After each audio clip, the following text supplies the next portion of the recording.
नमस्कार दोस्तों, आप सभी का स्वागत है आपके अपने YouTube चैनल में। दोस्तों, अश्विन मास की पूर्णिमा को शरद पूर्णिमा के नाम से जाना जाता है।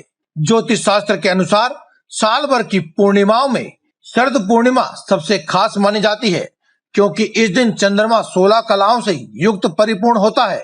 इसे अमृत काल भी कहा जाता है, क्योंकि इस दिन चंद्रमा से निकलने वाली किरणें अमृत की तरह होती है।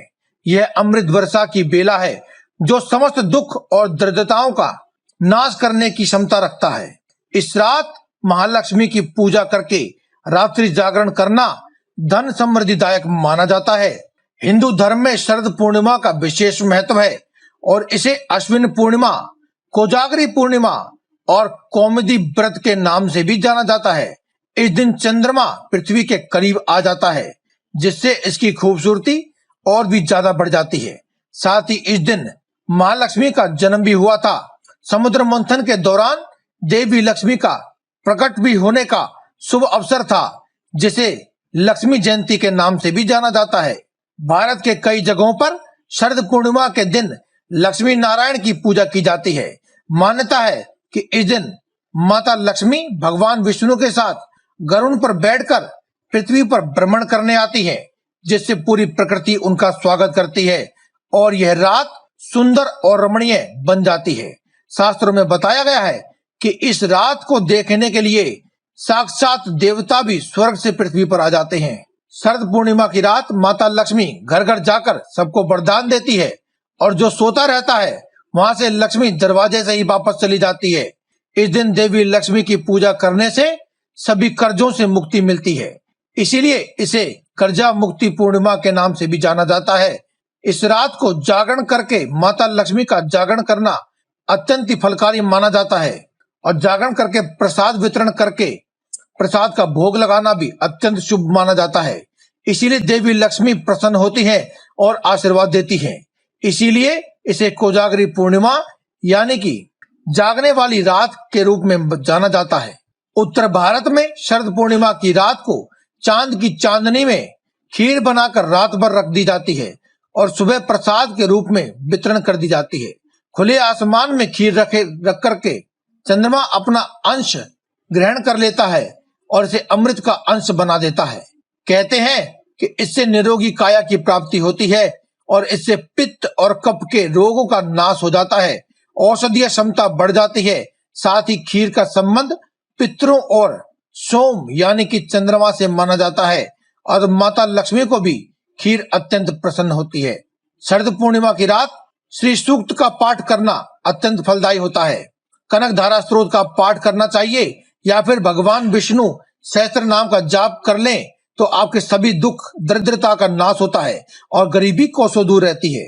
साथ ही माता लक्ष्मी के श्वेत कमलों, चांदी, चमेली का इत्र, शहद से पूजा उपासना करने से जन्मों जन्मांतर के दुख भी नाश हो जाते हैं।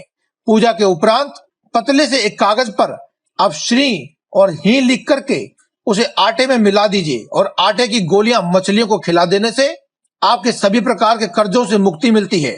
घर में सुख और ऐश्वर्य की हमेशा ही बरकत बनी रहती है और वैसे घर में सदैव माता लक्ष्मी का वास बना रहता है। ऐसा करने से आपको आर्थिक लाभ के मार्ग प्रशस्त हो जाते हैं और सभी संकटों और कष्टों से भी मुक्ति मिलती है। आज की इस वीडियो में हम आपको माता लक्ष्मी और भगवान विष्णु को प्रसन्न करने वाला शास्त्रों में बताया गया एक बहुत ही साधारण सा और शक्तिशाली उपाय बताने जा रहे हैं। माना जाता है कि इस उपाय को करने से धन की देवी माँ लक्ष्मी की असीम कृपा प्राप्त होती है, सभी कष्टों का नाश होता है और घर में सदैव सुख समृद्धि आती है।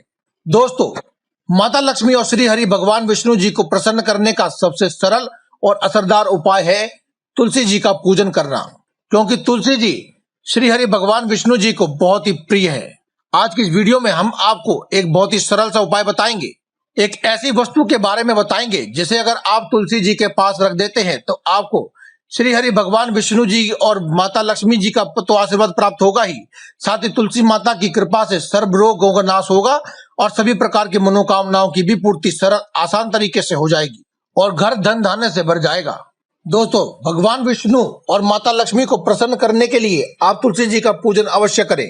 तुलसी जी का पूजन करने में आप इस बात का विशेष ध्यान रखें कि आप स्वच्छता का पूर्ण ध्यान रखेंगे। सुबह प्रातःकालीन जल्दी उठ जाने के बाद आपको स्वच्छ पानी से स्नान कर लेने के बाद स्वच्छ वस्त्र धारण करने हैं और अपने घर में जहां भी तुलसी का पौधा है वहां पर एक सुगंधित धूपबत्ती और एक देसी घी के दीपक को प्रज्वलित करें। दोस्तों, इतना कार्य कर लेने के बाद आपको एक कौड़ी लेनी है। दोस्तों, कौड़ी को साक्षात माता लक्ष्मी का ही रूप माना जाता है। कौड़ी समुद्र से प्राप्त होती है और माता लक्ष्मी का अवतरण भी समुद्र से ही हुआ था। माता लक्ष्मी का ही रूप माना जाने वाली कौड़ी, जो कि माता लक्ष्मी को अत्यंत प्रिय है, एक आपको वह ले लेनी है।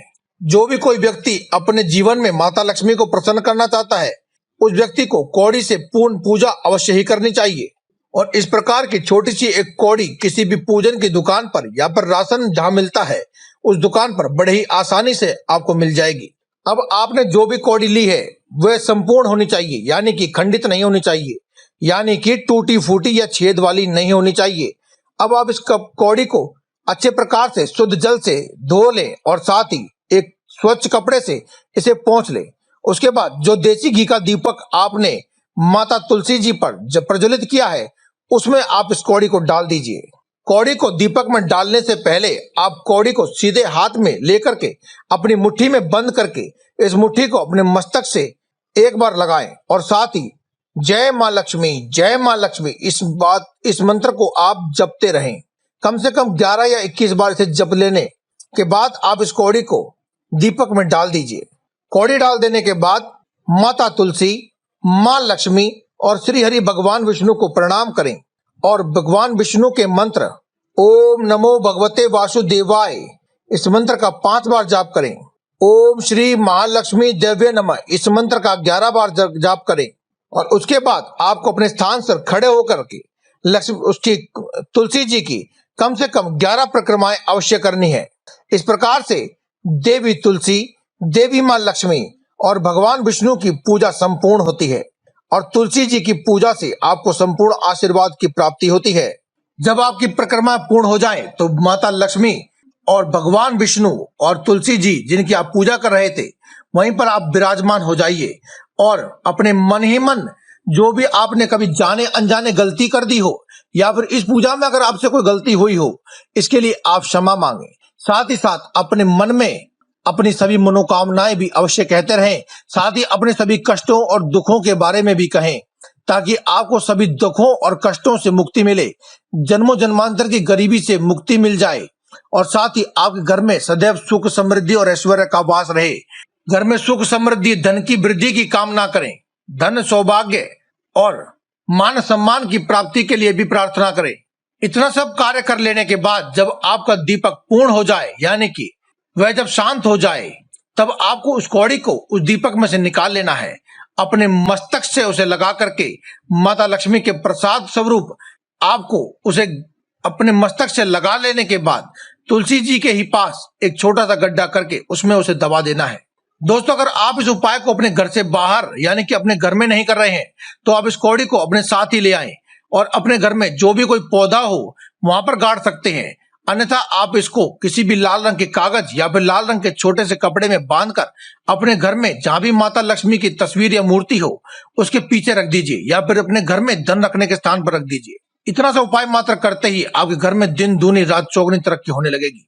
तो दोस्तों, आज की इस वीडियो में केवल इतना ही। कल फिर आपसे मुलाकात होगी एक और नई वीडियो के साथ। तब तक के लिए दे में इजाजत। धन्यवाद। कमेंट बॉक्स में लिखते रहें जय माता दी, जय मां लक्ष्मी, जय बजरंगबली।